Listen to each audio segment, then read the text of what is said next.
Hello and welcome aboard our flight on one of BA's 777s from Los Angeles to London Heathrow in economy class, or World Traveller as BA has named it to make it sound slightly less poverty-stricken. As we mentioned in our business class review, which you can see here, BA has not been having the best of time in the press right now, and to say we were not looking forward to this flight is a bit of an understatement. 10 hours cramped up in the back of an aging plane with an airline that receives endless negative press and reviews was not the magical ending to this incredible trip that we had imagined, but sometimes it's just what you have to go through to get to where you are going.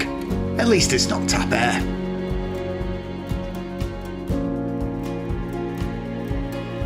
For full details of the booking process, which was pretty awkward, take a look at our business class review of the outward leg of this flight. We were using an Amex earned companion voucher and points, so backed this flight for next to nothing. We had flown business on the way out, but there was no availability for a points flight on the way back in business or premium, so it was the back of the plane for us. Well, either that or swim. We tried everything to get this flight upgraded, but BA just does not really offer any way of upgrading points flights, so the only chance we got to upgrade was at the airport, and then they wanted £600 per person to move up to premium. No thanks.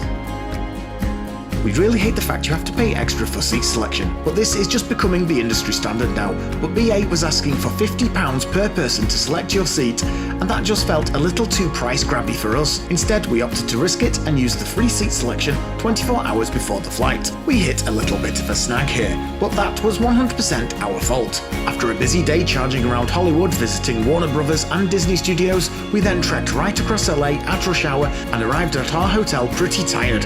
Our room was excellent, with incredible views, and we had some bar credit, so headed down to the lobby to try out some nice cocktails, just decompressing from a mad day and a long trip. Then suddenly, it dawned on us. We were well inside the 24-hour check-in window and had basically done nothing. Whoops. Hopefully some seats left then. We mention this mainly as a reminder that waiting until 24 hours before check-in is really easy on your outward leg, as you often have time to be ready to sit at the computer waiting to check in. It's often nowhere near as convenient at the upper end, and you may still be doing stuff and finishing off your vacation. Anyway, we got checked in pretty easy, using the lobby Wi-Fi and checking in on our phones. None of the hassle of the outward leg, where checking in was incredibly clunky. Despite checking in online beforehand, we still needed to visit the check-in desk as we had bags to drop, making the online check-in for long-haul flights like this largely irrelevant. We only really bother to make sure we have the seats we want and things like that, as there is really no point, as you still have to queue and basically get rechecked in by the agents. The queue was not long, but unfortunately there was no open check-in desk, as there was only one flight out on BA and the desk was transitioning from one airline to BA. This took around 30 minutes, as we were nice and early, having to drop the hire car off and get into the airport via the shuttle bus. Once the desk was open, there was quite a queue behind us, but our early arrival meant we were checked in pretty swiftly, then off to security. This was busy, but not the worst we've seen it, and in around 30 minutes we were through into departures. Being economy, there is no lounge access, and you are at the mercy of the LAX departure concourse. However, the Tom Bradley Terminal B is pretty nice, and probably the only part of the airport we can say that about. There are several good dining options, and it's not too busy. However, we had lounge access through our Amex Platinum credit card, so we nipped into there, which was pretty quiet, and we had no wait to get in, and it was a nice place to relax before our flight. A few cocktails later, and we were ready to board. The boarding procedure was nice and organised, and we had no issues at all. Once our boarding group was called, we headed aboard and quickly found our seat, and everything was on time and punctual. This is one of BA's older aircraft, the Boeing 777. But these are still pretty modern, and the cabin is large due to it being a wide-body aircraft. The economy cabin is accessed via the front doors, meaning you have to make the long trek through all the cabins that you can't afford. The layout is 343, which is not our favourite, as it inevitably means we are getting a random seat companion, as we always like to have a window seat. Due to the huge amount of space given over to the business class portion of the plane, the economy cabin is pretty small, which gives a more intimate feel, and means the cabin crew can actually attend to you a little easier. The seat itself is pretty tight. You get a seat pitch of 31 inches and a width of only 17.5 inches. That's pretty much industry standard and essentially the minimum possible amount of space you would want to spend a large amount of time in, and realistically only acceptable for those under the 6-foot mark. Taller and larger travellers are really going to suffer. The fabric seats are comfy enough, and even by the end of the flight we were still reasonably comfortable, with only a little bit of bum numbness, which is pretty rare for economy airline seats.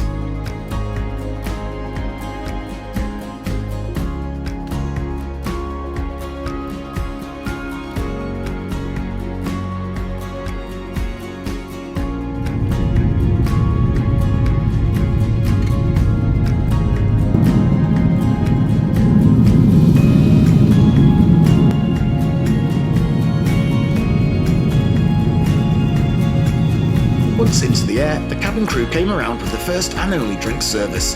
This was a standard selection of beers, wines and spirits, but I was really happy to see BA Speedbird Transatlantic IPA from Brewdog available, which is an excellent little craft beer. While this was the only drink service, there was also wine with dinner, and we used the call button a couple of times and received extra drinks with no issue. Or you can head up to the galley as we usually would, but we were a little trapped in by our bother-free seatmates in the aisle seat. Around 2 hours after takeoff, we've received our main meal. This was to be a night flight, so the meal service was dinner, and while we were not offered a menu, it was a 3-course meal all served at the same time, with a choice of butter chicken or a cheese and tomato gnocchi. The pasta was a barley salad that was pretty fresh tasting with a zingy citrus dressing. The gnocchi was pretty good and the pillows were still fairly light and not too pasty, with the sauce light but full of flavour and a good splattering of cheese on top. The butter chicken was again pretty good. The rice was not too overcooked, with the individual grains still distinguishable, and the chicken still retaining some moisture in the mild but very aromatic sauce. The okra was basically mute and almost inedible, but that is forgivable. The New York cheesecake was also pretty good. These desserts are always just processed sugar, but this one had a little bit of bite from the cheese still cutting through the sugar. Overall, it was not a bad meal. Airline food is often bordering on the inedible, especially from US origin flights, where the catering can be a little patchy, but we had no real complaints here at all. Even the wine served was acceptable, with a nice Chilean Cabernet Sauvignon, which didn't elicit instant heartburn like most airline wines do. In fact, I quite enjoyed it. The in-flight entertainment system was the same excellent system that we found in business class. The screens were obviously a lot smaller, but they were of an acceptable resolution and the contrast bright, and even with the windows open we could still see the screen. And while the screens were small, we could make everything out, and once the passenger in front reclined right into your lap, the screen seemed pretty large indeed. They were also nice and responsive to touch, and most importantly, there was a heap of content available, from the latest movies to a huge back catalogue and a vast array of TV, with Paramount Plus partnering with BA to bring some really good content online. The only downside for us was the music selection. I really like to stick some music on to act as a bit of white noise as I get off to sleep, but this was not possible with the dreadful selection of live acts that was on offer. Spotify it was then. There was a handy USB and USB-C outlet in the screen for charging, along with a multi-voltage, multi-fitment socket below the seat for any more power-thirsty devices such as laptops. We were also treated to one of the first BA flights offering free Wi-Fi. It was messaging only, and as far as we could tell, didn't actually work. But once the teething troubles are ironed out, it's nice to have free Wi-Fi on board. But we should note that Virgin Atlantic has just announced it's fitting its entire fleet with Starlink super-fast Wi-Fi that will be free to all passengers, so BA have a little catching up to do. Overall, we were really happy with the in-flight entertainment, passing away the time until we started to drift off. The seats reclined enough to take the weight off the back, and we found the adjustable headrests supportive enough that travel pillows are a thing of the past, allowing us to grab a few much-needed hours of sleep. The toilets back in economy were basic to say the least. They were pretty much the same as business class, but much narrower. Not really enough room to drop your trousers, let alone do much else. But they did remain impeccably clean throughout, and that is far more important.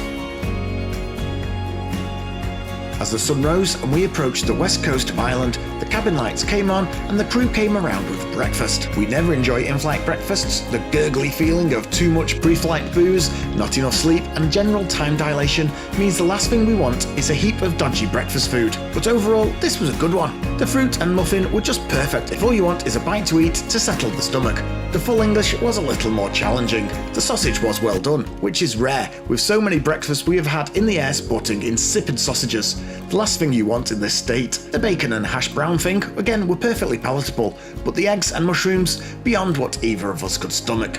If we weren't dog rough from too little sleep, it would have been fine, but that was just not the case. The cup of tea that came with it was far more acceptable and helped us remember we were nearly back in Blighty. And with that, the plane started its descent down into London Heathrow, arriving on time and transitioning quickly to our gate, ready to board another flight back up into Manchester. As we said, BA is just getting slammed in all quarters of the media, and after just coming off the back of a very poor economy experience to New York, we were really dreading the service on the much maligned airline. But what we found was a far cry from the rumour mill and the poor press reports.